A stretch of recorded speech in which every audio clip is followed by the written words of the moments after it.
All right, so because this is recorded, I'm just going to go ahead and get started. Um, so I'm just going to start off by introducing myself. My name is Kat Finneran, and I'm a PhD candidate in the Department of Geography at Ohio State. And I'm also the co-chair on the board of directors for the Buckeye Environmental Network, a 31-year-old environmental justice organization that focuses on site fights, a strategy that centers localized efforts to combat oil and gas and other industrial waste forms of point source pollution.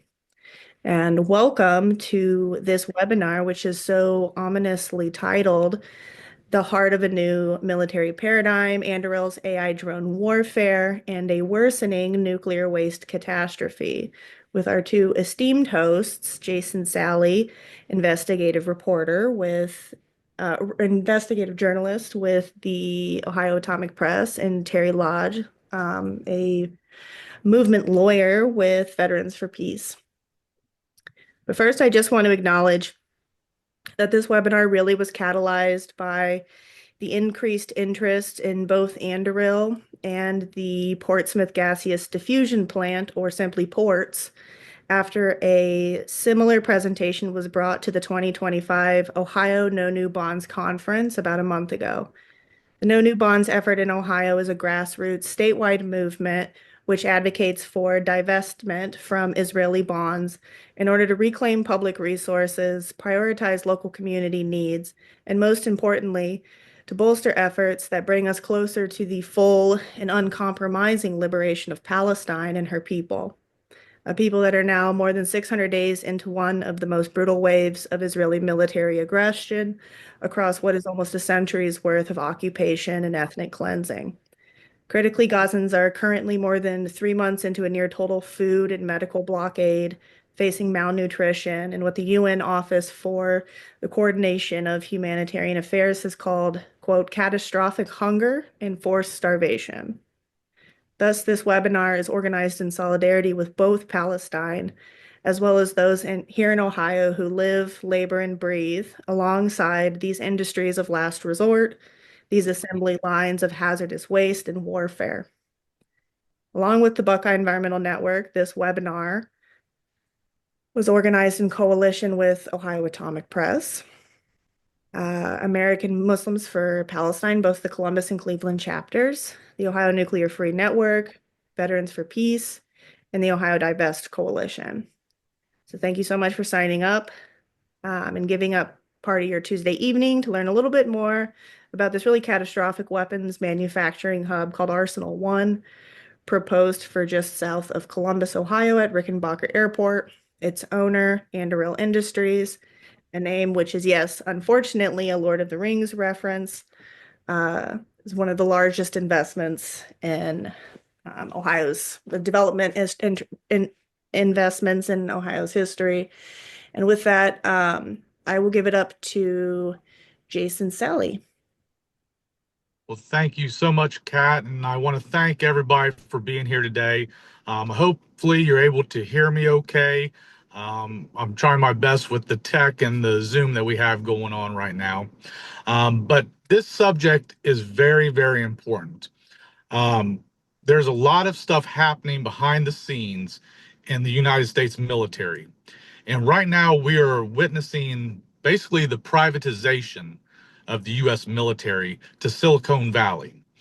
And that's why I want to talk about Anduril, because Anduril is becoming such a major part of this new military industrial complex that we are witnessing across the United States right now, and especially under the current administration. And really, when we talk about Anduril in this new era of warfare we're realizing that the world is really at a critical juncture. We're witnessing the rapid development and implementation of new technology, primarily focusing on artificial intelligence. Basically, we're witnessing the removal of humanity from warfare to where now battles will be fought based on algorithms and not human decision making. And today, I hope to inspire folks and educate folks on what is going on in the United States right now when it comes to our military, and how that ties into this new push for new nuclear across the United States, and the development of new technologies, new reactors, and how that plays into this new military complex that we are witnessing. And at the forefront, like I said, is Anduril Industries. And I don't know how much folks know kind of about the genesis of Anduril, but Anduril was founded by a man named Palmer Luckey. And Mr. Luckey, he's not new to headlines by any stretch of the imagination. He rose to fame back in 2012 with Oculus VR, the VR goggles that everybody started buying, and it was a big craze for a while. And he subsequently sold Oculus to Mark Zuckerberg and Facebook in 2014 and began a short stint with the company before he was eventually terminated. Mr. Luckey has some ultra right-wing views that didn't mesh very well with Mr. Zuckerberg. But after Mr. Luckey left Facebook, he found himself in a whole new world. And he decided to take what he had learned from Silicon Valley and apply it to defense and weapons manufacturing. And in 2017, we see the creation of Anduril Industries. But he had help. And I want folks to really pay attention to this name, and many probably have already heard it, and that is Peter Thiel. Peter Thiel has been the primary backer and funder for Anduril Industries through his, what he likes to call philanthropy wing called Founders Fund. They gave Anduril billions of dollars to get up off the ground, get their feet running, and with Peter Thiel's connections in the defense industry, everything was served to Anduril basically on a silver platter. To where now Anduril, as of this month, is estimated as a look at about $30 billion. This is a meteoric rise for a company that came from nothing. But what's dangerous about Anduril is this new philosophy, this new style of weapons manufacturing that we haven't seen before with companies like Lockheed Martin or Boeing. Anduril is priding itself on rapid prototyping and tech-first solutions. That's what they believe is needed in warfare. More tech, more AI, more computer decision-making.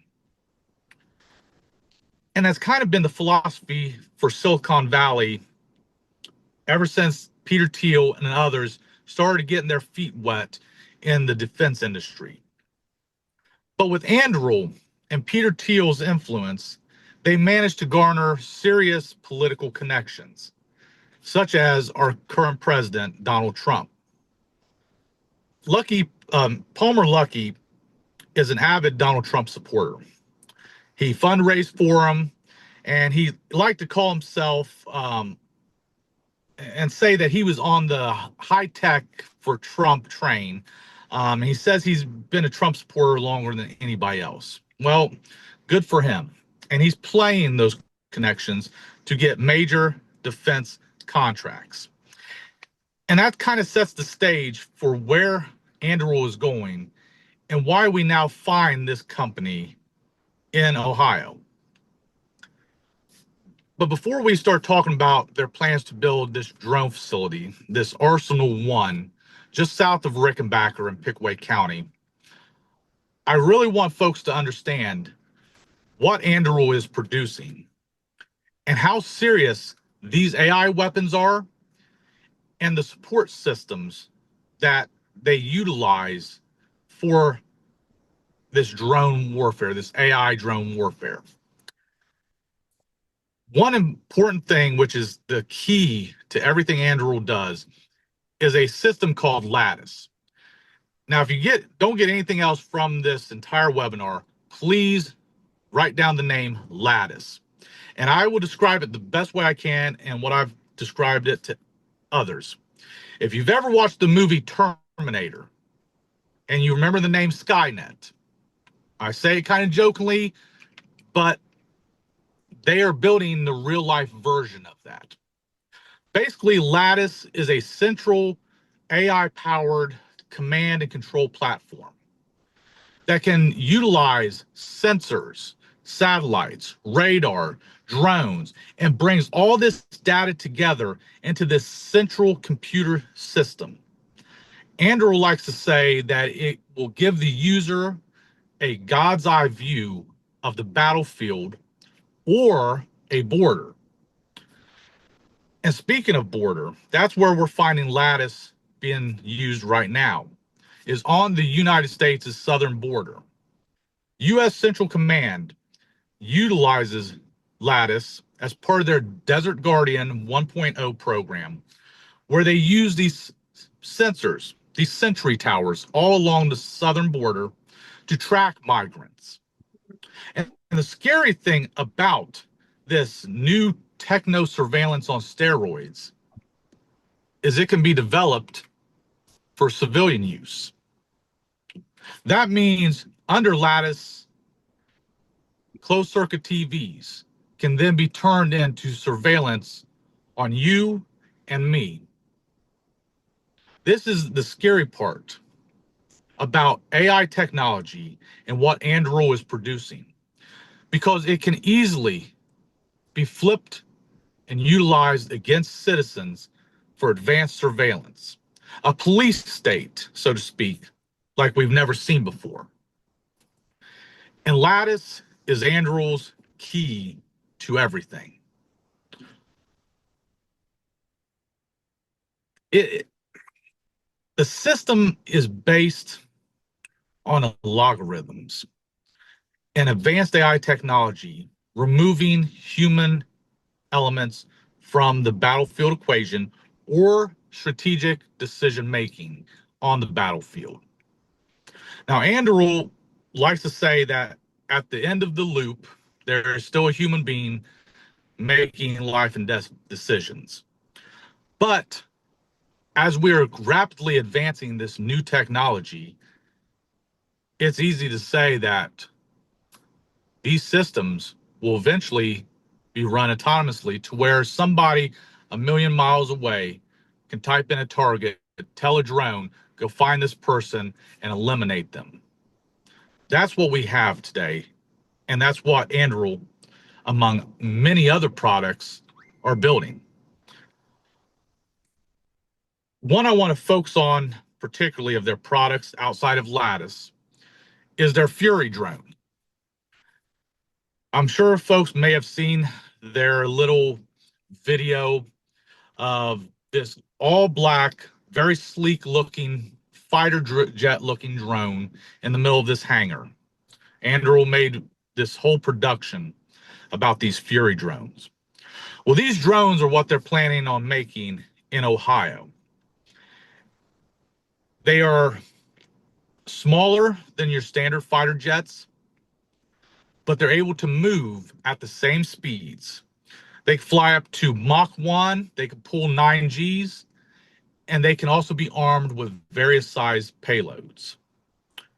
And if Anduril gets their way, this Arsenal 1 facility here in Central Ohio will be the assembly line for these AI autonomous fighter jet drones that is nothing like we've ever seen before.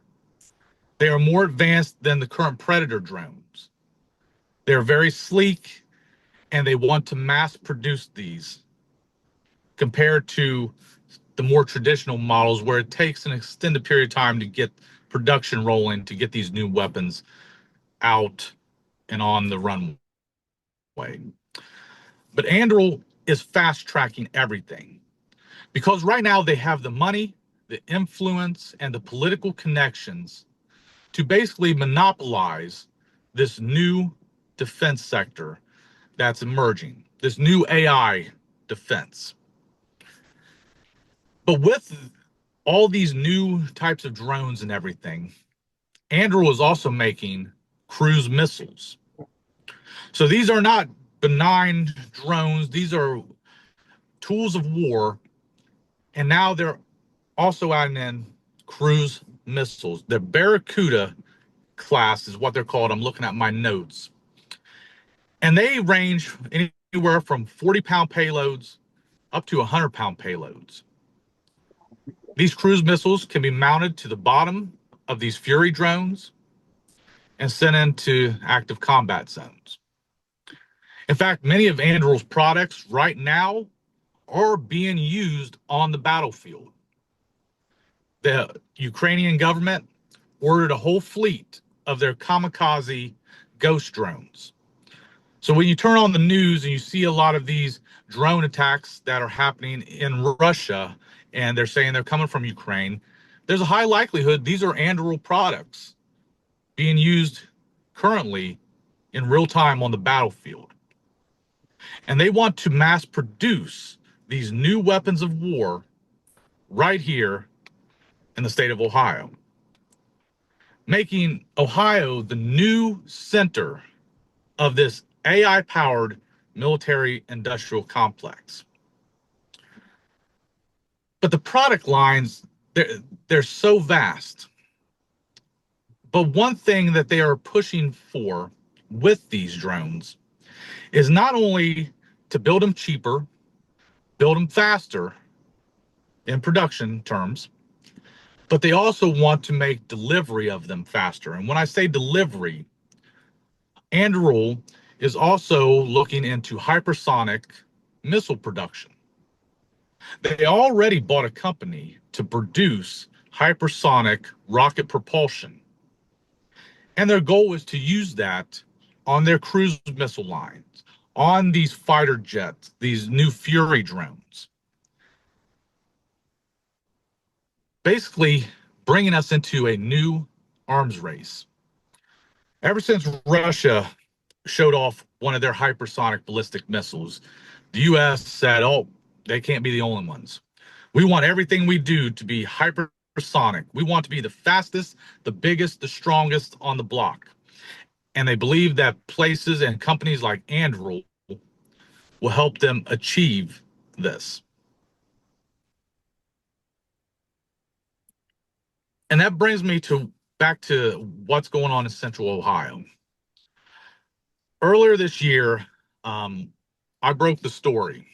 I was tipped off about a weapons facility that will be built in Pickaway County. They called it Project Thor. That was the secret code name. That's all we knew at the time. With the help of various inside sources, we was able to break the story of what Anduril was planning to do by building a $1 billion weapons production facility in the heart of Central Ohio. I even made old Mike DeWine, our governor, pretty heated because he had to move his press conference once the cat got out of the bag. But this $1 billion facility will now turn Ohio into this capital for this new advanced warfare. The privatization of the United States military is going to take place right here in Central Ohio as Anduril begins building these drones. This facility has been in the works, we've found, for the last 3 years. This push to bring this facility to Ohio has been ongoing. And there's been a lot of shady backdoor deals. And what a lot of folks don't know is the taxpayers here in the state of Ohio are footing the bill for this project. With over $500 million in subsidies. Just a few months ago, Pickaway County applied for money, $100 million from the All Ohio Funds account. And they got it.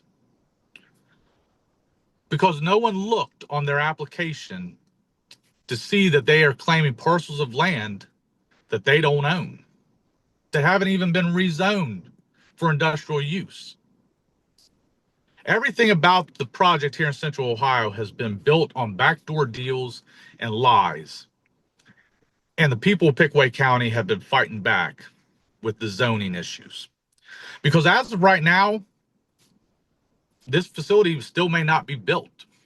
We may be dealing with another Intel type of situation because this land hasn't been zoned for industrial use. It's still residential. There's farms still in Pickaway County that Anduril says, oh, that's where we're going to build one of our facilities. Well, Ma and Pa still own it, not Anduril, not the county. So what we're seeing is this forced interjection of Anduril into Central Ohio with the taxpayers footing the bill for this billion-dollar weapons facility. And it's scary to think about because we could go through all the different scenarios of different things that could go wrong by having this weapons facility in Central Ohio. I brought this up not too long ago. Where are they going to test these drones as they come off the assembly line? Are we going to see these AI-powered drones flying over Columbus? What's the risk of a midair collision with a commercial airliner? There's a lot of what ifs, a lot of uncertainties when it comes to Anduril and this project in Central Ohio. As Kat said, Anduril and the state government, our governor, Mike DeWine, lieutenant governor, they all tout this project as the greatest job creator in Ohio history. 4,000 new jobs by 2035 is what they predict. They believe this will raise the state's GDP. More jobs will be coming to Central Ohio. Communities will see increases in revenue, all these good things. But what they don't say is what's the cost of these weapons when it comes to a new warfare front that we're seeing, new battlefields. Are the jobs really worth all the death that's going to come from these drones that we will produce here in Ohio, send around the world? Because since Anduril is a private company, these weapons are not just for the United States. They also have submarines, AI-powered autonomous submarines. There's a fleet of them that was just purchased by the Australian Royal Navy. So these products go to whoever's got the biggest checkbook, whether it's the United States or another country around the world. These products are available for everyone. It's scary to think that there's no government oversight, no public oversight for what Anduril is doing. There's none. See, the privatization of our United States military takes out all of us, the concerned citizen. Because this private company, they're permitted to do whatever they want to do within the rules that they create. So what we're witnessing is this new advanced AI-powered military brought by Silicon Valley. And we're creating a new type of war.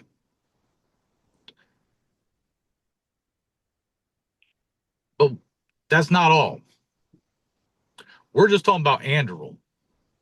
Let's talk about what else is happening in the state of Ohio right now. Just about 35 minutes to 40 minutes south of this Arsenal One facility, this billion-dollar weapons facility that they want to build, there's a little town called Piketon. If you're not from Southern Ohio, you may have never heard of it. It's a little community that if you drive past two stoplights, well, you've missed it all. But they are now the nuclear capital of the world. And I don't say that jokingly. Pike County, Ohio, and the little village of Piketon now is at the center of the nuclear geopolitical world. where for the first time, HALEU, which is a coveted new type of nuclear fuel for advanced reactors, SMRs, and also our nuclear submarines, this very specialized enriched uranium is being produced for the first time in the United States in Piketon, Ohio, at the site of the former Portsmith Gaseous Diffusion Plant. Now, this facility during the Cold War was the world's biggest uranium enrichment facility. The two main process buildings, stretched end to end, were over a mile long.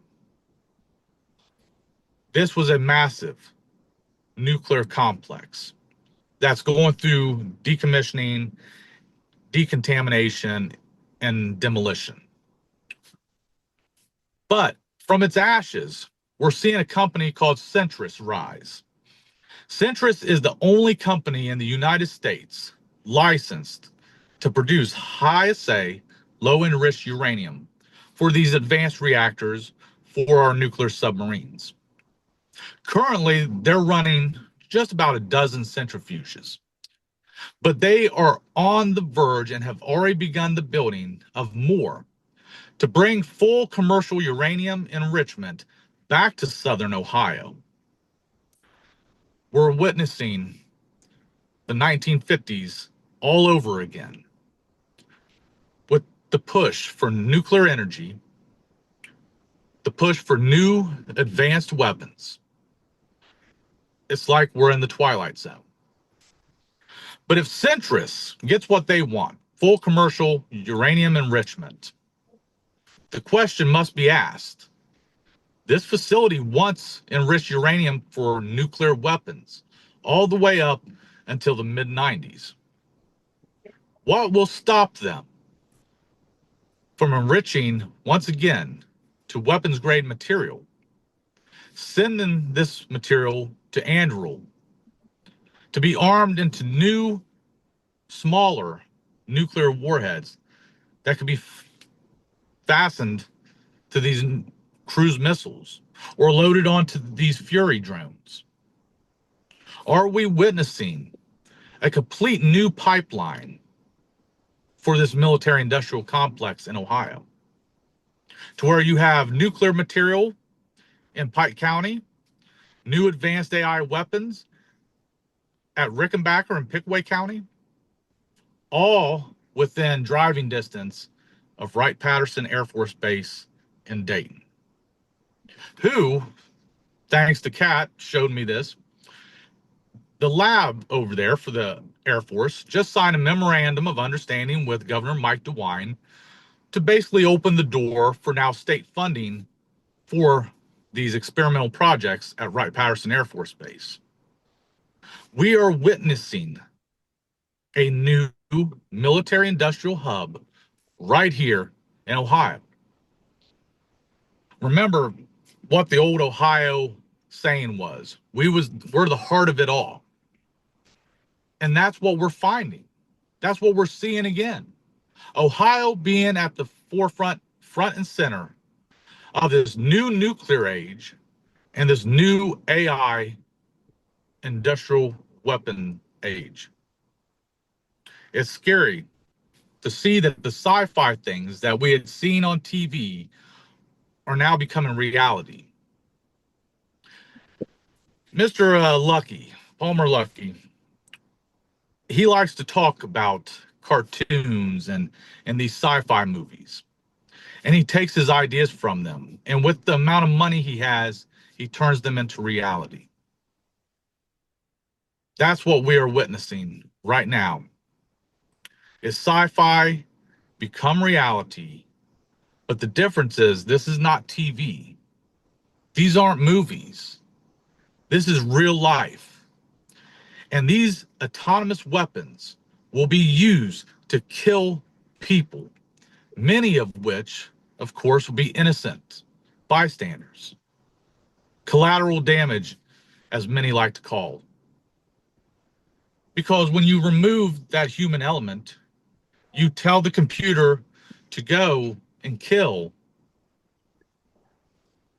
I don't know about you, but I don't trust technology enough to make life and death decisions. I have a hard enough time getting the card reader at Walmart to work, let alone trusting these autonomous systems to target the right person. Well, what about these systems if they target private citizens, you and me? All of this that we're witnessing on a military scale can also be turned into a civilian scale. Police departments can tap into that Lattice system. In fact, you and I can go on their website right now and download the civilian version of Lattice. If you know how to do coding, specifically Python, you can be a part of their beta testing. I don't know how you feel about having Anduril linked to your personal computer and everything in your home, but not me.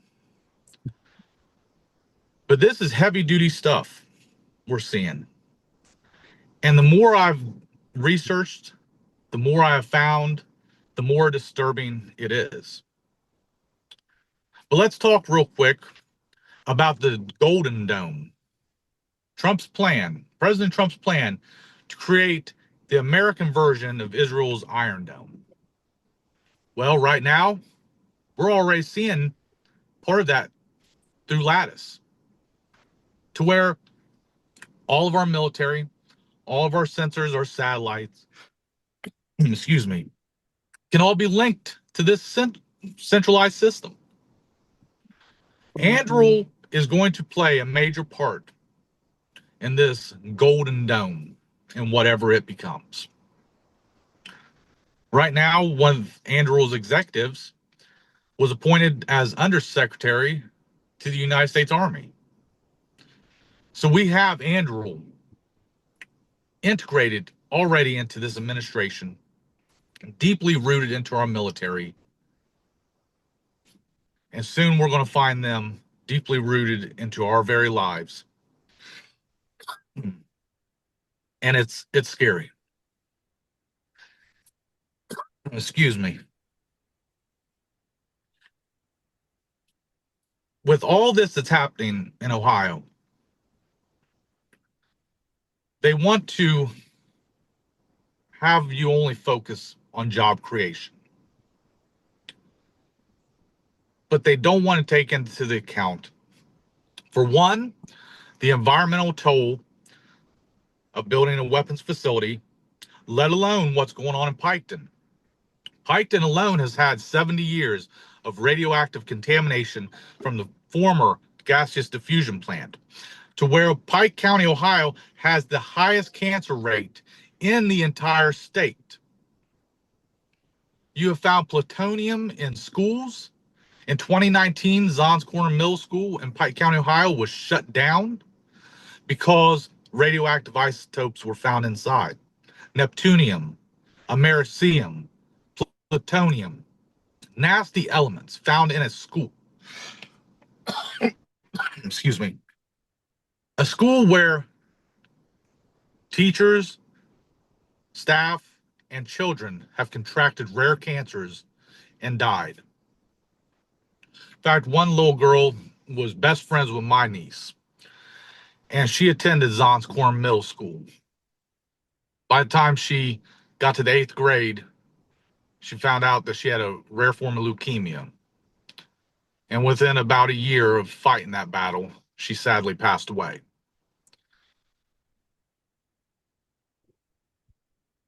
This is the human cost when it comes to nuclear, these weapons by Anduril. The human cost will eventually continue to add up. Over the years, Wright Patterson Air Force Base has been the site of contamination, cleanups, because of the nasty stuff that's been dumped there. These war complexes, these nuclear complexes, leave a legacy of contamination, sickness, death. and that's what we're going to see again. I try not to be redundant when I say over and over that this is scary. I say it because people need to know what is coming. And with Anduril, this facility, this $1 billion weapons facility, we don't know what all will eventually roll out that assembly line. We know what they're starting with the Fury drones. But what if we start seeing hypersonic missiles, nuclear missiles, ballistic missiles manufactured here in Ohio? With nuclear material from Piketon brought to Anduril, shipped to Wright Patterson for deployment. It's not a far stretch to think. Anduril Industry may be on the cutting edge of new defense technology, but they're on the cutting edge of death, destruction, and more loss of life on battlefields. We have to raise the red flag, warn folks that just because they say jobs are coming, don't mean there won't be a price for that. And at the same time, the jobs they're talking about are just temporary transitional jobs for the building of these facilities. Anduril is an AI autonomous company. Who's to say that there will be actually many Ohio workers at this facility?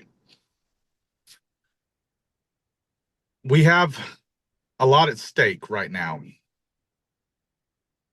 And we have a lot of decisions to make as citizens, not just of the United States, but residents of Ohio, on how we want our future to go.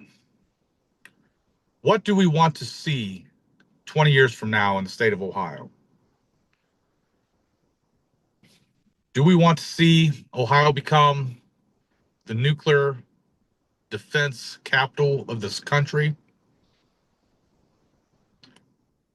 Or do we want to see real solutions when it comes to peace, real jobs that don't cost the environment, that don't bring another generation of sick workers? We have to decide, what is our future going to look like? With Anduril, the future is weapons, death, and money. The new profiteers of war, the new lords of war, wear suits, and they come from Silicon Valley. I hope I can at least inspire folks to dig into Anduril and see what they're doing and see the connections and the influence that they have. They are moving at a rapid pace, and we have to make sure that we wake up and stay on top of what they're creating. Because if we don't stand in the gap, then companies such as Anduril, people like Peter Thiel, will run roughshod over all of us and continue pushing us into a new arms race and a new era of death and destruction. I want to turn this over to my partner in this, Terry Lodge, who has been integral in what's been happening in Pike County and around the nation, really. He's a great advocate, and I consider him a good friend. I'd like to pass it off to Terry Lodge right now. Okay. Good evening, folks. Thanks for passing up one splendid summer evening when you should be planting your garden. At least I love to be, but I'm more happy to be here and talking about this incredibly vital topic. Um, I think you can kind of see how Jason is one of the leading young investigative journalists in the Midwest. Uh, Certainly, his turning up in the last several years in Southern Ohio has brought huge volumes of information, loose ends together. We have a much greater understanding thanks to his research and writing and thinking. So we're going to talk briefly, we're going to take a quick stroll through what the Piketon installation ports is about so that you can understand what an asset it will be to Anduril and to the general advanced weapons manufacturing era that is landing on us. At first, I'm also representing the Ohio Nuclear Free Network. That's the website which Jason has a major hand in keeping up to date and making us as current as possible. Um, would you go to the next slide, please? Jason, I think, made the point pretty well, but there is an historic connection between nuclear weapons and nuclear power in this country. Nuclear power is effectively the fig leaf that that and nuclear medicine are always claimed as the benefits to having the peaceful atom around, but it also provides enormous cover and, in fact, provides raw material and technology and workforce for weapons manufacture, particularly now, but certainly going back to the immediate post-World War II era. That's very true. And as you are also hearing, Piketon is sort of like the downwinders near the site of the Trinity blast in New Mexico. We're talking about some of the earliest victims of nuclear war, of atomic and nuclear war, when you're talking about workers and their families and downwinders in general from the Nevada test site, from many other places. The former Rocky Flats plutonium handling facilities near Boulder, Colorado, for another example. Next slide, please. And I probably don't need to repeat this more than once about the fact that you get to pay several different ways and several different times for the nuclear genie. As a taxpayer, of course, we're all paying for national defense, but you're paying as a ratepayer for civilian nuclear power. You're also paying as a taxpayer, as it turns out, for civilian nuclear power because there are enormous subsidies that have been bestowed in recent years, for instance, to restart several plants that have been permanently shut down, the Palisades in Michigan, 3 Mile Island Unit 1 in Pennsylvania, and Duane Arnold in Iowa are all on the line to be restarted and reconnected. There also is a 65-year-old subsidy called the Price-Anderson Act, which basically limits the liability of a nuclear utility if there is a serious nuclear power accident. That also extends to nuclear weapons contractors for the Department of Energy.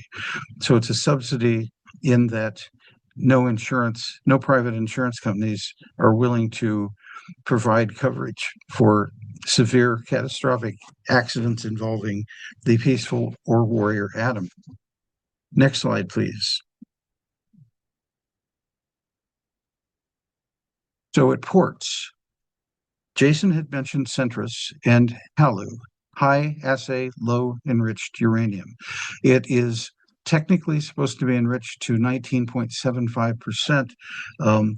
And even at that level, we'll round it out to 20%. Even at that level, 20% enriched uranium is significant and can be made into a dirty bomb.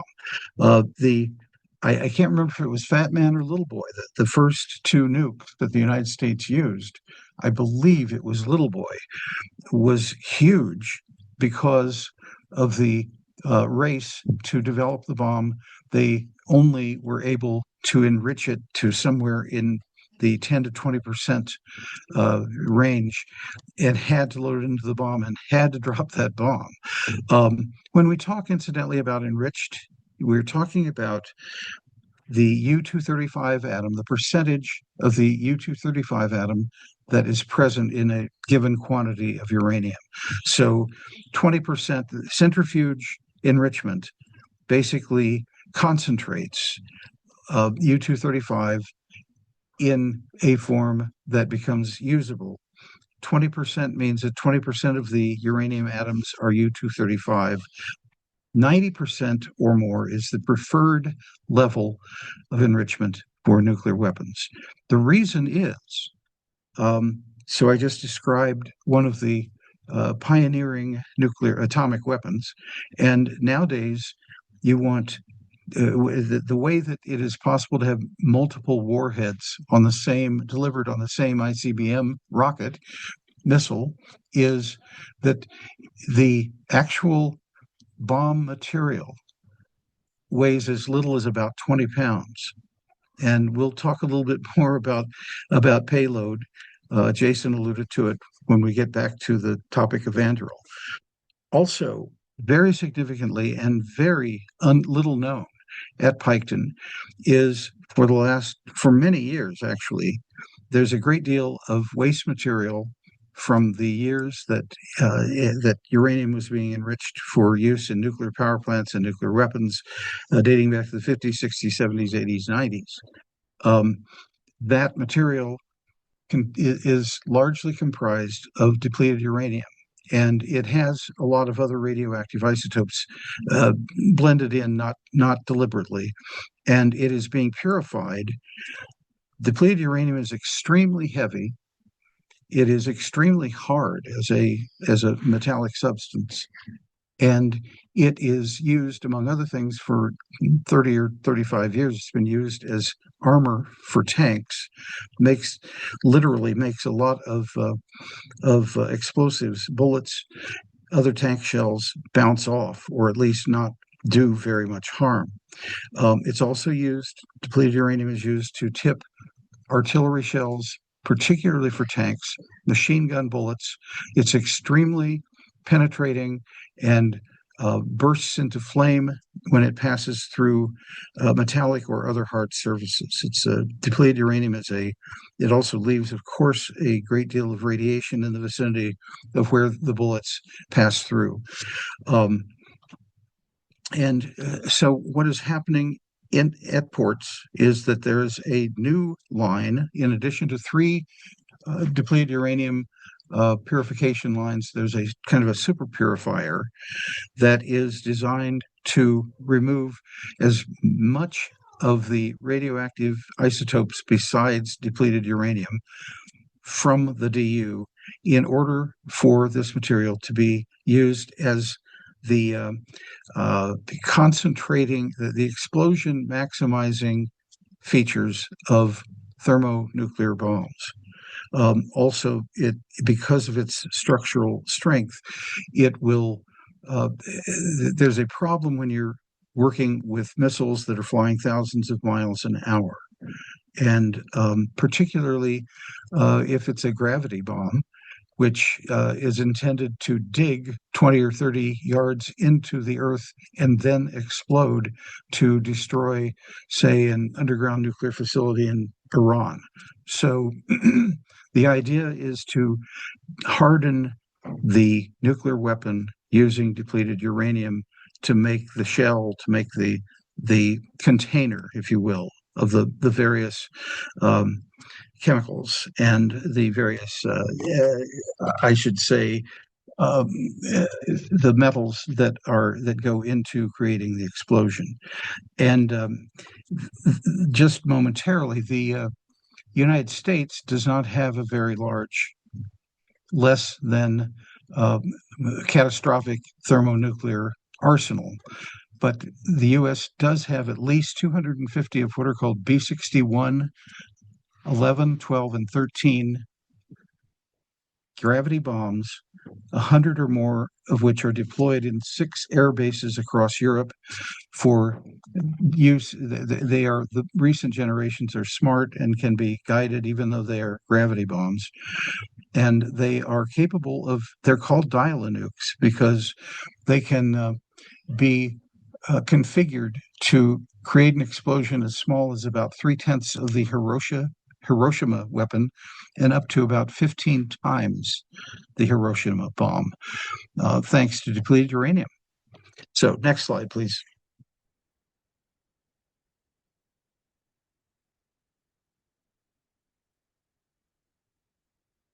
There are 2 small modular reactors that are conjectured being planned by the Oklo firm, although Oklo has been stumbling, as have most of the designers of what are called small modular reactors. Some people call them small mythical reactors because none of them have left the drawing board, even with enormous subsidies in excess of $100 million from the federal government of the United States.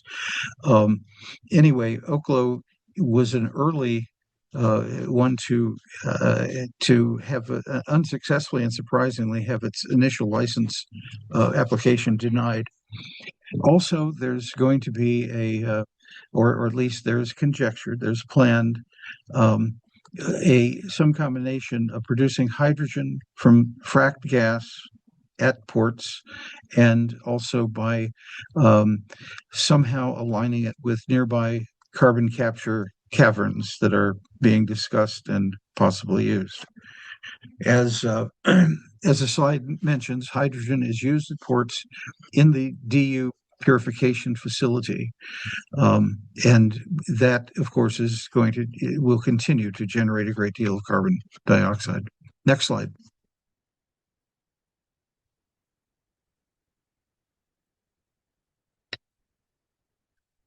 So one of the ideas that's been talked about, since we've got Centris handily there, and they are building additional centrifuges, one of the ideas being discussed, incidentally, that's a photo on the lower right of the storage cylinders.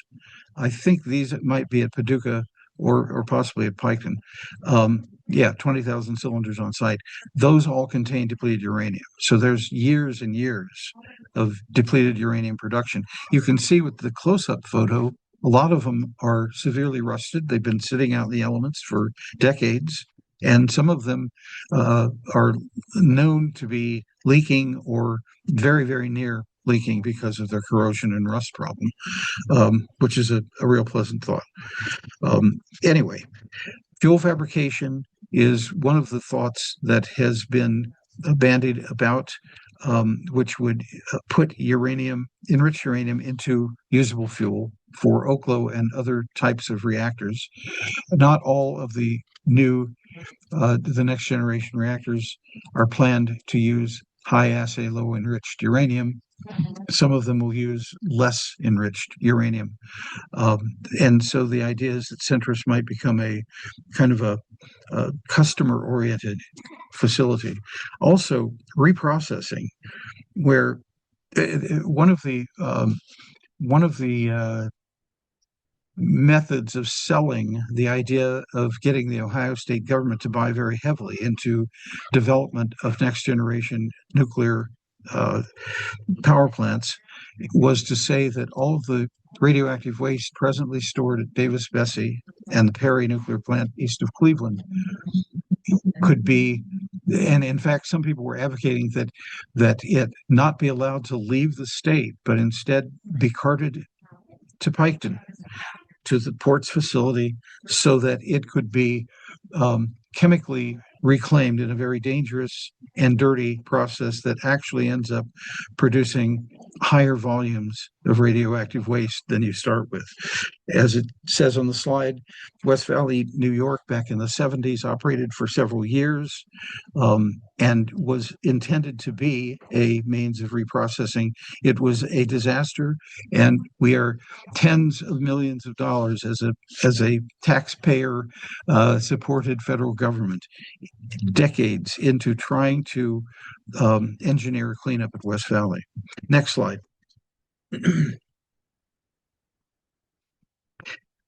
As Jason mentioned, there is offsite radioactive contamination at ports. This slideshow, incidentally, will be available afterwards for anyone who wants it. And Jason mentioned the Zons Corner Middle School. Just imagine Michael Ketterer basically took a ladder and crawled up to support beams in the ceiling and took dust samples, figuring that no one had ever, gotten up on a ladder and washed that sort of stuff down. And he guessed correctly, and he found legacy contamination. And it is inferable for the entire region around Piketon. And in fact, there have been isotopes identified at least 14 miles downwind from the port's facility. There is radioactive material leaking from ports into the Scioto River watershed. It's a forever problem. Next slide. Again, there's a very significant health risk. Pike County has cancer mortality 32.8%, and these stats are already out of date, but anyway, has a mortality rate from cancer enormously higher than the average for the United States. And the average for the United States, includes every pesticide contamination and chemical plant contamination and refinery, et cetera, and nuclear power plants and all of that. And Pike County and ports are making Pike County a national leader in a very horrendous statistic. Next slide.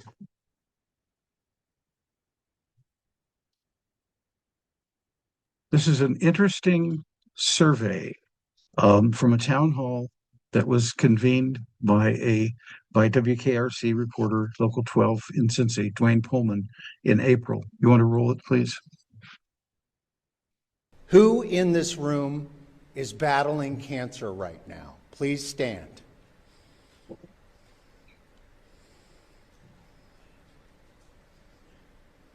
Who here has battled cancer in the past? Join them. Please stand. How many of you have had at least one loved one die from cancer?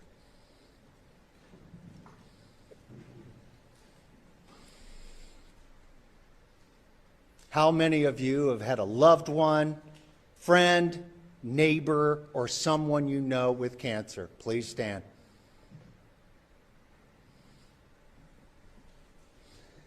Now, I want you to raise your hands if you blame our government, the U.S. Department of Energy and Ports, for causing your cancers.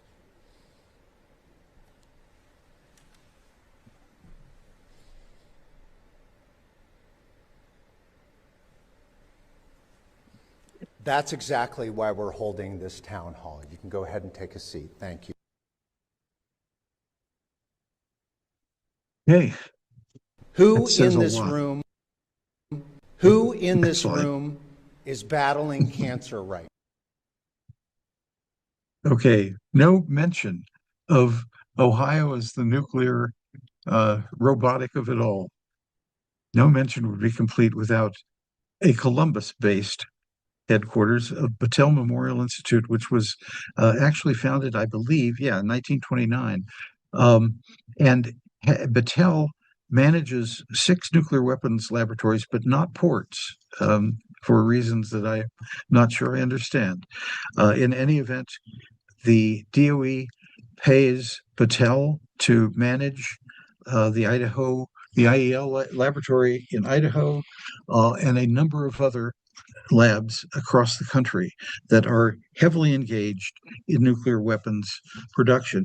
Battelle also attained a certain level of notoriety 24 years ago because of the anonymous transmissions by mail of what was the toxic bacterium that was being sent to senators and all to try to leverage the passage of the USA Patriot Act. So Battelle has kind of got an interesting mixed history because it was apparently the source of that particular bacteria. Anyway, next slide, please. This is just my contact info and the website again of the Ohio Nuclear Free Network. I am now going to talk some about Anduril. And there's a variety of things that that Jason brought up that I think need some explanation and emphasis. First of all, I do want to mention when we're talking about enriching uranium, you're probably these days seeing in the headlines that Iran has enriched to 60%. They have 400 kilograms, according to the International Atomic Energy Agency, of 60% enriched uranium. The interesting thing about the energy needs for uranium enrichment is that when you enrich uranium ore contains roughly 0.7 to 1% of uranium. And when it is enriched to 3.67%, which is what Davis-Besse and other current nuclear reactors use in their fuel, or sometimes somewhat higher, up to about 5%. But in any event, that takes a great deal of energy. But to enrich something to 20% U-235 actually accomplishes about 85%, 80 to 85% of the necessary energy and energetic use of centrifuges for enrichment purposes. So for Iran to have enriched a batch or a number of batches of uranium to 60%, you will hear that, and these are generally true statements.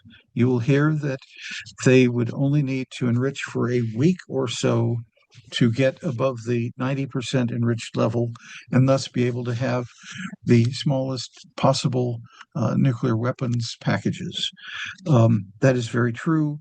I'm certainly not taking off after Iran. That's a horribly complicated mess going on. But the problem is that centrifuge technology has become cheaper and more available around the world.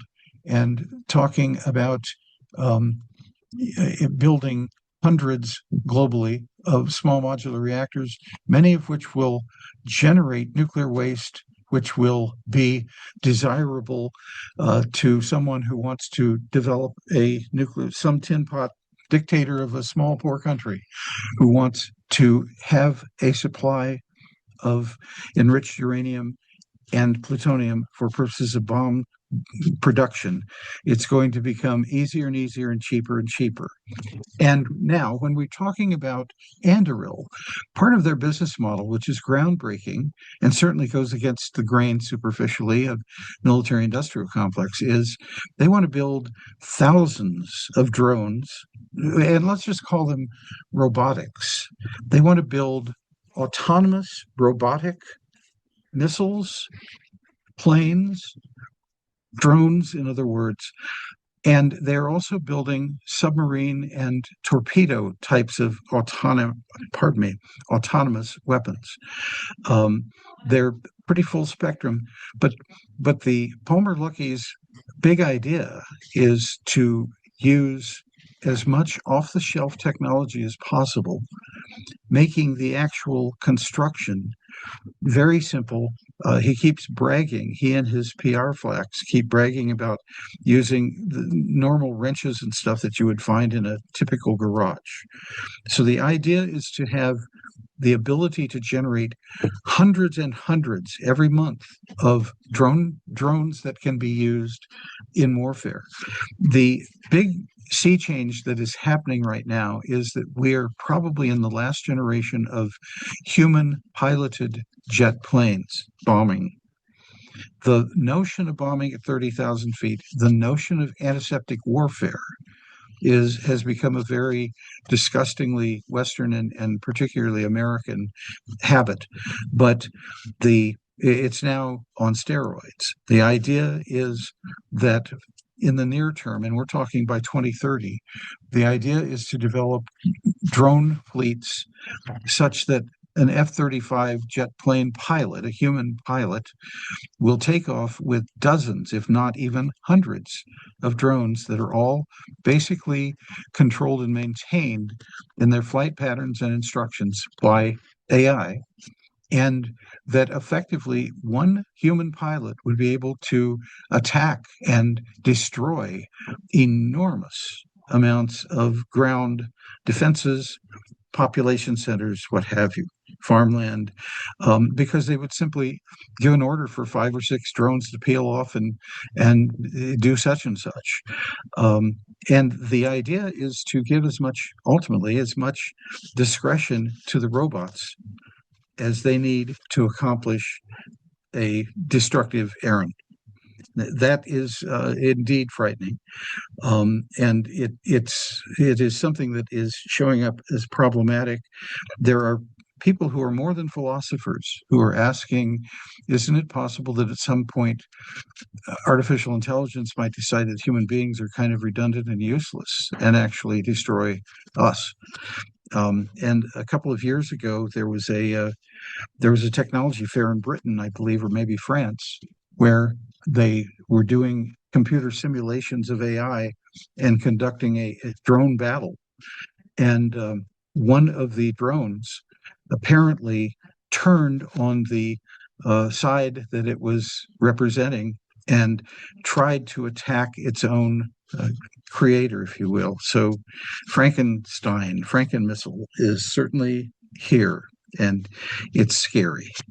Also, I'd just like to mention that Jason talked about Mach 1, and speed is very important in understanding the shift in technology that's happening. Mach 1 is 761 miles an hour. So if a rocket or a jet plane can break the sound barrier, it's going faster than 761 miles an hour. The Barracuda drones that Jason mentioned, and there are at least 3 types, and I think he said that they have a payload capacity of 40 to 100 pounds. They are what are called sub-Mach rockets. They travel roughly at 575 to 600 or so miles an hour, maybe a little faster than a commercial jet plane, which runs at 500 to 550 or 575. But what has happened in the last year or so is that Anduril has purchased a Mississippi solid rocket engine company, and they are trying to perfect rocket engines, small rocket engines that are capable of Mach 2 and Mach 3. In other words, 1,500 miles an hour or even 2,200 miles an hour. Last November, there was it was an experiment, but a really scary, sobering one. Russia, the military in Russia notified the Ukraine government that it was going to use a special weapon on a drone factory in Ukraine. And they gave time for everyone to be evacuated and bombed it with a hypersonic missile. Hypersonic meaning above Mach 1. And it is believed that it traveled at 5,000 miles an hour, did not even have an explosive warhead in it, but simply had ballast, had weight in it, and hit this factory so hard that it created a huge crater, completely reduced the factory to rubble and dust. And that's both a problem and an advantage with hypersonic missiles. They hit so hard that you have to have, if you want a warhead to detonate, and you want it to detonate at the moment of impact on the ground, you have to have some sort of structure that will hold the bomb together so it can explode. And I'd mentioned earlier that is one of the aims of purifying and perfecting depleted uranium for nuclear bomb components. Another thing, as Jason indicated, is that the Golden Dome defense network which is something that the current estimate's $175 billion, which means it will be $1 trillion before it's over. But any kind of defensive hypersonic rocket-based defense system like that is going to have, they aren't going to be able to literally crash into incoming missiles.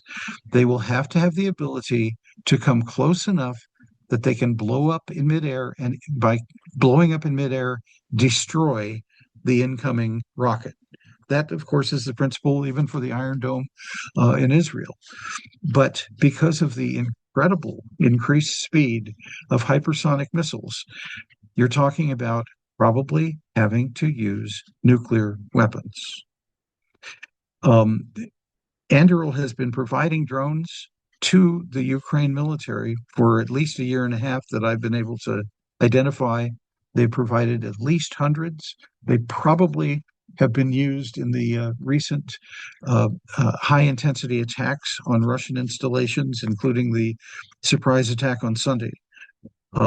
So Anduril is perfecting its technology by using it and demonstrating its usage. The next step is the change that is probably going to be coming in the next few years in our nuclear weapons doctrine. Everyone, I believe, we've all kind of been raised on the maybe the Cold War stereotype that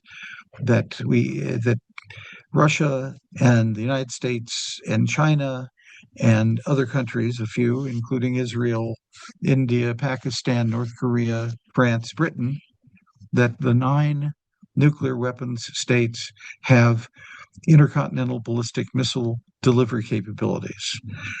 And that basically the reason they would never be used is because the explosions, the damage they would wreak would be so massive that it would literally endanger the future of humanity on Earth. The problem is that Russia has at least 2,000 or more what they consider to be battlefield scale nuclear weapons. Now, these range from artillery shells that are basically dirty weapons with a small uranium warhead built into them, but also locally deliverable, I should say, within a 50 to a couple of 100 miles deliverable missiles that would be able to deliver smaller nuclear weapons. And as I indicated, the United States has at least 250, probably 150 of them deployed at 6 air bases in Europe. The United States, there's a great deal of pressure from the Palmer Luckeys of the world that, hey, with this great technology and this new reach, because hypersonic missiles that are being developed and tested by Anduril are going to be capable of at least a 500-mile delivery throw. So they're starting to talk in terms of, 20, 40-pound warhead. And in fact, we could even rig it up over time so that you could include multiple warheads. And again,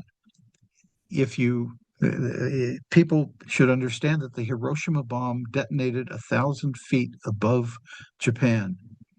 And the best way to cause the maximum damage on the surface is to detonate these things while they're in midair before they crash and run the risk of simply decomposing and not blowing up.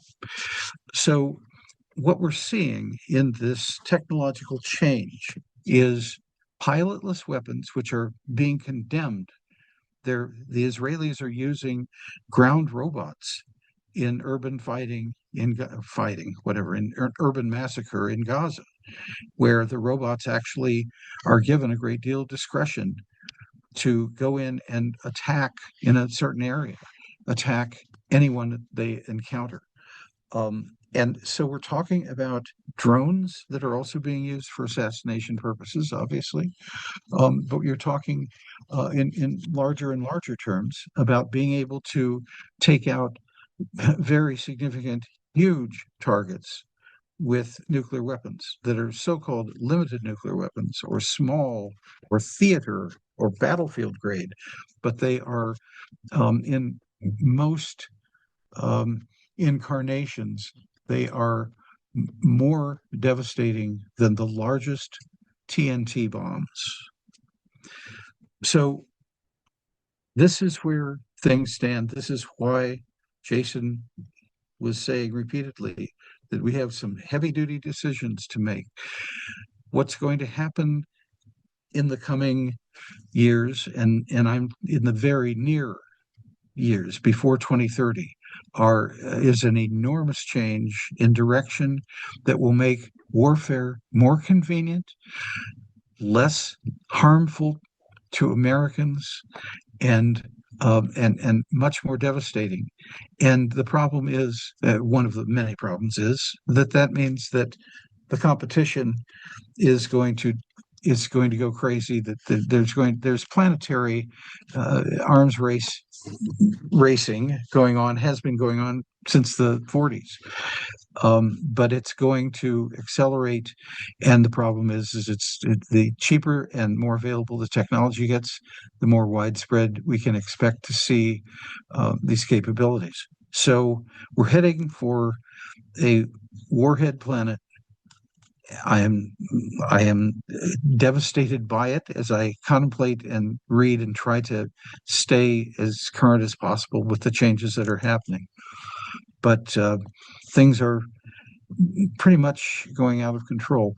I might also add that every sane military historian, strategist, many people in uniform themselves condemn this this erosion of human control, I guess I would call it, in warfare, that removing the possibility of taking casualties transforms what war actually means. It transforms it into what gamers like Palmer Luckey and Mark Zuckerberg and Elon Baby have grown up on. They cut their teeth on computer games. In 1991, around the time of the Persian Gulf War, I remember reading an interview of an Army recruiter who said he was able to sign up. He was getting bonuses. He was signing up so many kids to join the military because he would troll through the galleries and the game salons in shopping centers. And by golly, it was kids fascinated with the whole antiseptic, computerized way of destruction. And that's the generation that is taking charge of our war making. And when you read the ominous things that Palmer Luckey says about, I just want the United States to always emerge the winner. I want us to always have more ways of destroying the enemy than they have of destroying us. Makes the whole world blind. Thanks.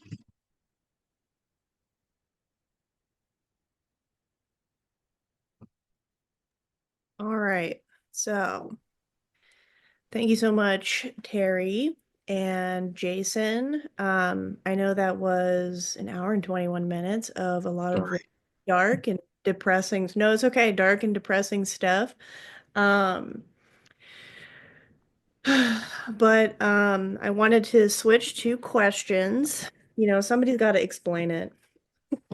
When somebody has to listen. So we had a couple questions already loaded in the chat. And for anybody else who has a question, you can either write it in the chat, or if you'd like to raise your hand and get put on stack, I can go ahead and start working through hand raises as well. Just keep in mind that it is already a pretty long webinar, and try to keep it to questions more than commentary. If I may, Kat, there's a question from Lori Swain Go ahead. that was directed to me, and I can answer it fairly quickly. Her question is, where is Anduril currently making drones that it's supposedly supplying to Ukraine? Why wouldn't they use that current facility for their expansion plans? We think that part of the reason that Anduril's come to Ohio is because of the ports connection, the proximity of ports, and the proximity of Wright Patterson Air Force Base, as well as the immediate facilities and assets of the industrial park at Rickenbacker Air Force Base in Columbus. So far as their expansion plans, their pilot, maybe that's the wrong word, their unpiloted pilot plant for drone making, I believe, is in California. And they aren't particularly tied to any particular geographical area, and for probably a variety of business reasons that we don't know or understand, they may be getting, and we know that they're getting tens of millions of bucks from us as Ohio taxpayers. We know that Anduril is also being promised billions in defense contracts, and they can kind of build wherever they want, but they tend, I'm sure, to want to light someplace where they can get a lot of money, and so they can spend everybody else's dime and let everyone else, the taxpayers, take the risk. But also, they can generate a great deal of related activity. And Ohio has Battelle. Ohio has a lot of nuclear-related workforce, history, et cetera, et cetera. So, thank you. Thank you. And then we have in the comments from Jan, can Terry please analyze whether the attack on Russian parked jets is as serious and has been reported?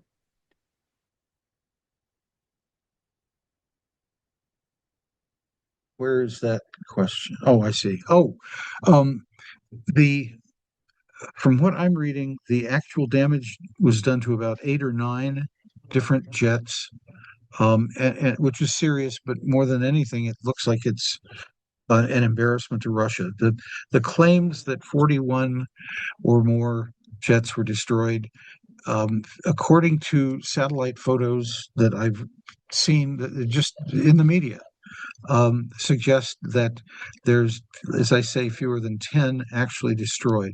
But as I say, it's a terrible provocation. And I'm not going to get into the politics and who should win or lose, or whether we should, in any way, should the planet support the horrible war going on in Europe. And then this is a question for both Jason and Terry, probably. Can Anduril be stopped here in Ohio? What are the many different pathways that folks have thought about stopping it? I've heard folks mention maybe wetlands approach, the zoning, attacking the data centers. What sort of strategy? Obviously, maybe multiple pronged, but what sort of long-term strategy? What's coming up next? Well, I'll say right now there's many pathways that people are trying to stop this project. Right now, the number one thing has been the zoning, because they don't have the land to build this facility yet. They are wanting to say that they do, but when you actually go to the actual parcels that they claimed in their All Ohio Funds application, they don't have it. So there's a lot of local activists, especially in Madison Township, where this facility will be built in Pickaway County. There's a lot of folks fighting on the zoning issues because this little community is not prepared to have the influx of people that they're calling for. They don't have the infrastructure set up. So that's been one major avenue that could at the least slow down this project. But there's so much corruption involved in this. This is so many backdoor deals. But wetlands, the environmental aspect of it, all of those different groups, different people have been trying. But right now, for me, I've been trying to focus on the zoning. That's the one. If we actually had support from state officials, we could actually fight it better. But a lot of the petitions are being tossed out by the Pickaway County Board of Elections. So there's a lot of corruption involved, but it's not impossible to stop this project. But it's going to take a multifaceted approach, looking at all the different possibilities from the environmental side of it to infrastructure because these areas, these small communities cannot support a big influx in the population, and all the machinery and all the things that will come with this project. So you got the environmental, you've got zoning. It just really takes people wanting to stand up and fight against it. But realize that you are fighting against a machine and a lot of money. And when I say a lot of money, we're talking billions of dollars in play with this project in Ohio.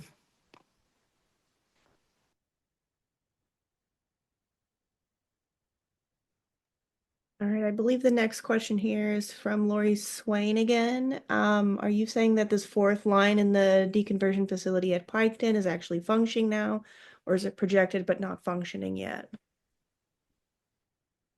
The DU line? I'm just, Yeah, oh, yes, it is actually functioning. It's from my understanding, it's been operable for at least less than a year, but 8 or 9 months, perhaps. Trying to remember. There was some minor mention that it had gone into full scale production. Keep in mind this facility that they have this at just in 2023 had nearly a $500,000 NRC violation for nuclear safety issues. So this is not a clean facility by any stretch of the imagination at all. There's been a lot of accidents and a lot of serious safety violations there.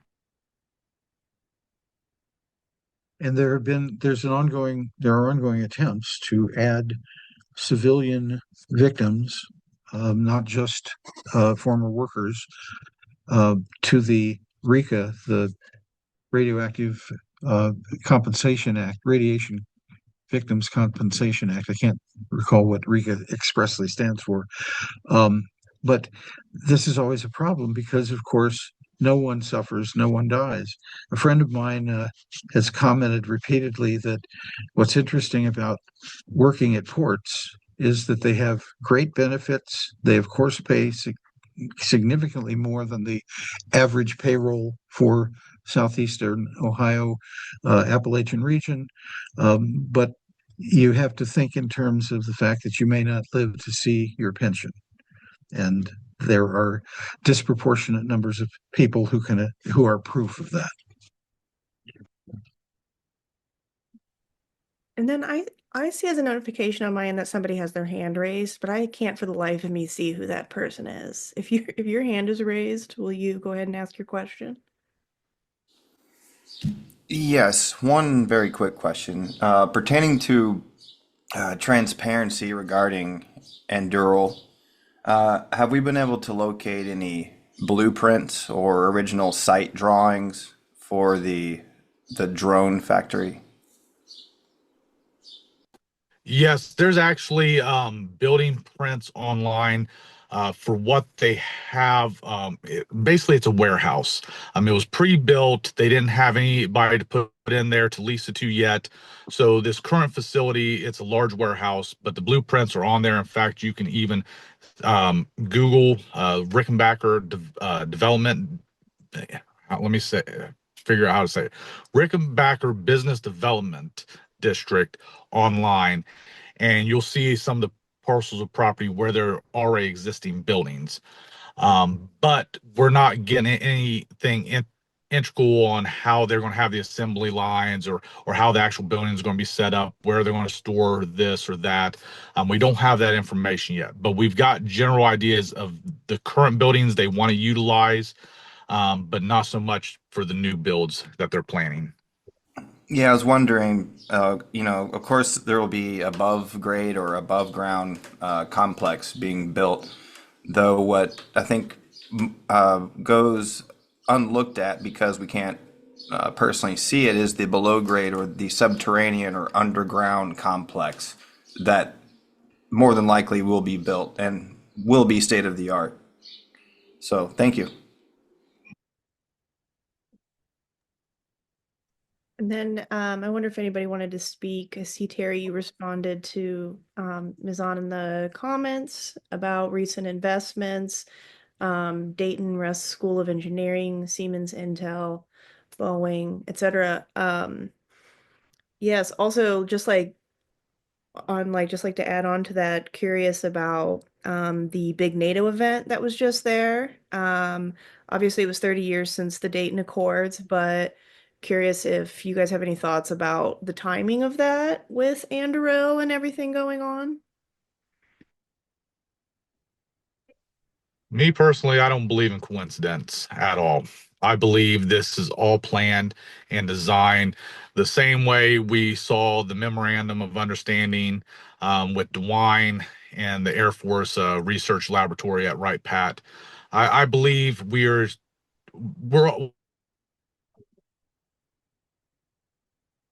No, you froze. Oh, Jason. No. Come back, Jason.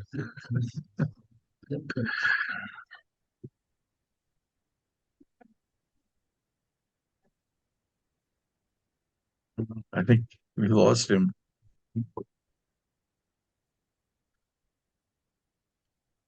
It's just getting good. Terry, would you like to try to answer that question while Jason? Well, all I can say is what I responded to Mazzano Lee. We're trying. I mean, it's very difficult to track and trace information. You have to look at you have to look at business news and investment reports and try to divine what corporations are behind what particular LLC projects, that sort of thing. It's very difficult to find all of the tentacles, and that's by design, of course. Um, the federal government would rather we not know how many billions of dollars are being wasted on things, and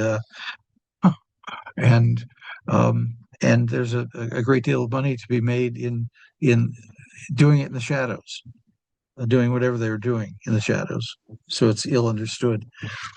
Plus, there's an encroaching dealing with the NRC. I litigate a great deal about commercial nuclear power, and dealing with the NRC and the Department of Energy. Those folks really, as an agency culture, believe they're on a mission of national defense and America first, and we're number one. And so there's a great deal of paramilitary kind of secrecy that's enforced within the bureaucratic ranks, even. So it's difficult. The stuff that Jason has told you tonight is the product of hours and hours and hours of digging, and which is why he is so refreshing and energetically just incredibly helpful to all of us.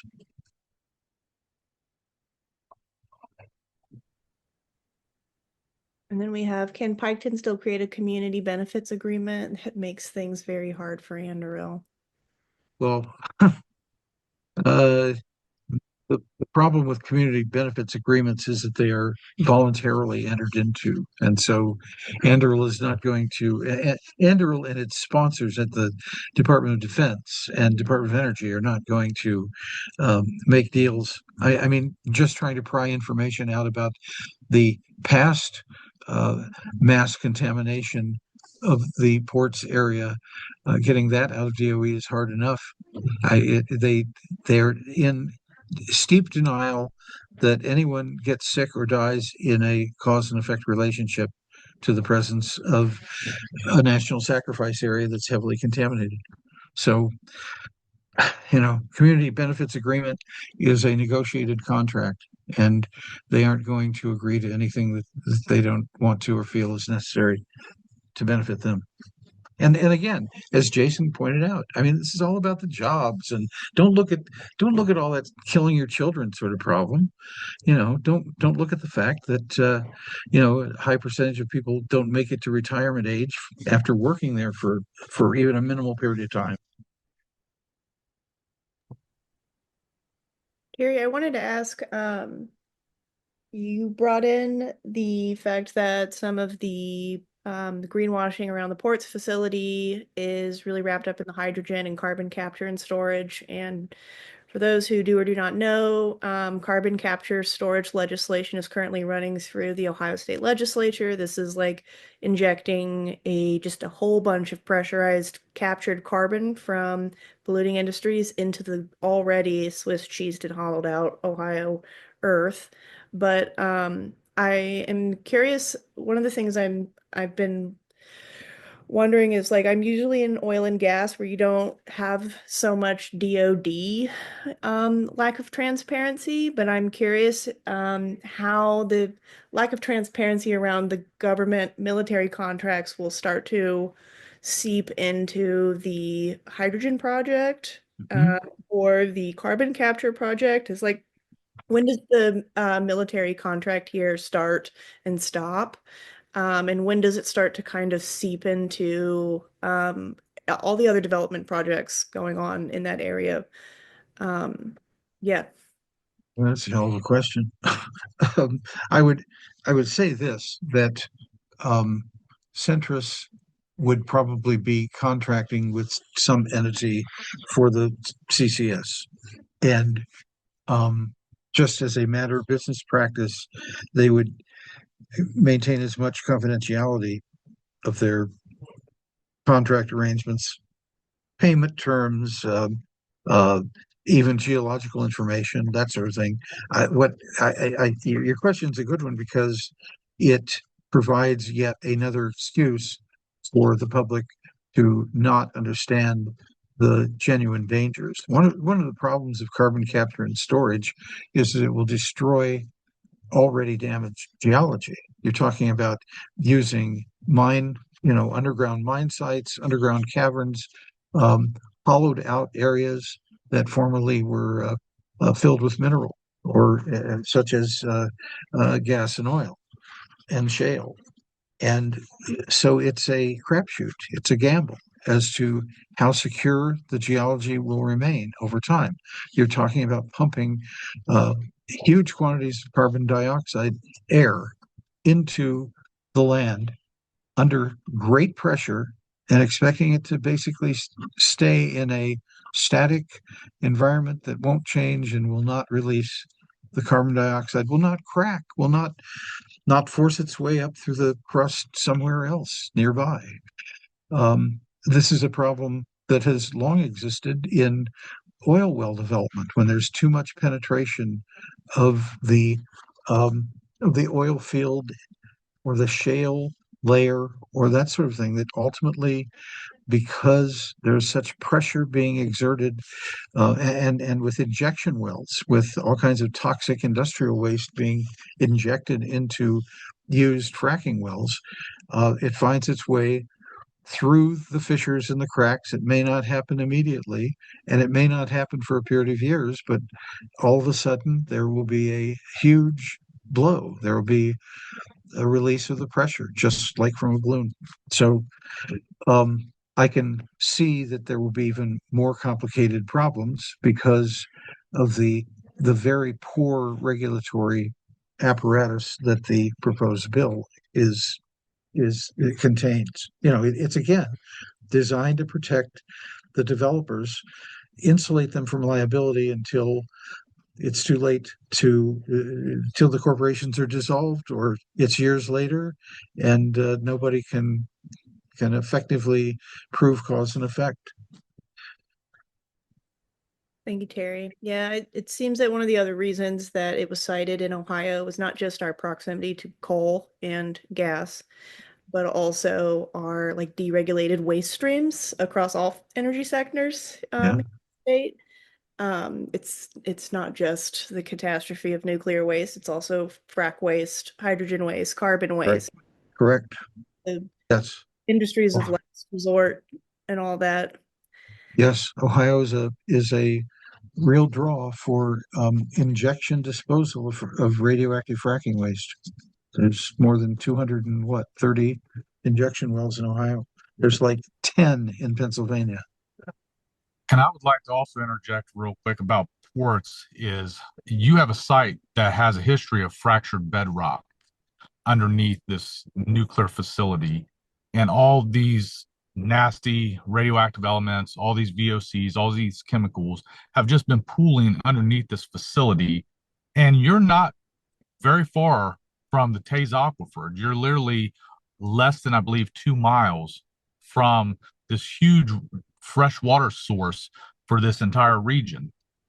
So when you're blasting this stuff underground, you're just asking for a cocktail of nasty stuff to migrate, through the groundwater that is already contaminated with 70 years of legacy waste from the plant itself.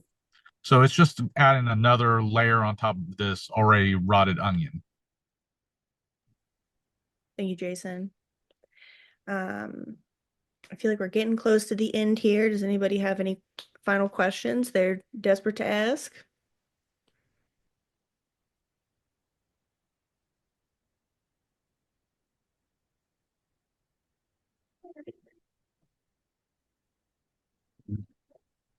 All right, Jason, Terry, do you have any final thoughts you want to put out there? Well, I want to say this. There's a lot of working pieces happening in Ohio right now. From what's happening at Piketon to what's happening in Anduril and then Wright Patterson. We're witnessing a complete shift in Ohio, and they're using jobs as the PR tool. So my hope is folks can see past their talking points and really take a look at what's truly happening in our state. From nuclear ambitions to experimental advanced weaponry. I don't know about anybody else, but I'm not feeling warm and fuzzy about their plans. I don't feel warm and fuzzy about our home being turned into the new military industrial capital of the United States. So I hope folks can take from this talk at least a fire to learn more and to say, this stuff don't sit well with me, and will speak out, write letters to the editor, write to your, our elected representatives that are supposed to be working for us. I just hope that we have inspired folks to take a stand against the evils that are coming down the pike, heading straight towards us. Thank you, Jason. Terry? The problem is that there's a lot of people in uniform, but there are very, very, very few people under fire for the United States. What the world learned from Vietnam was don't do stupid elective wars. What the Pentagon learned from Vietnam was don't have a draft. Have voluntary enlistments.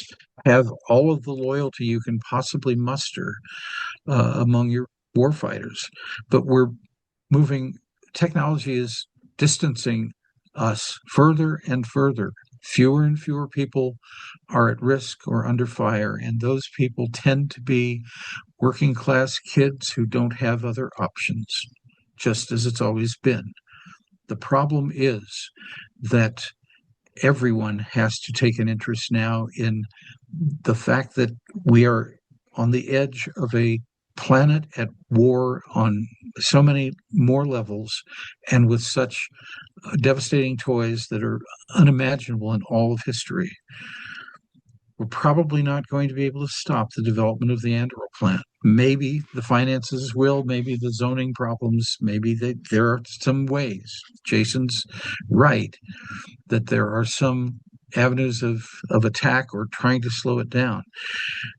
So it may not be that we stop Anduril, but we have people, entirely new generations of people have to understand that the United States is increasingly known for its war making and its war industries.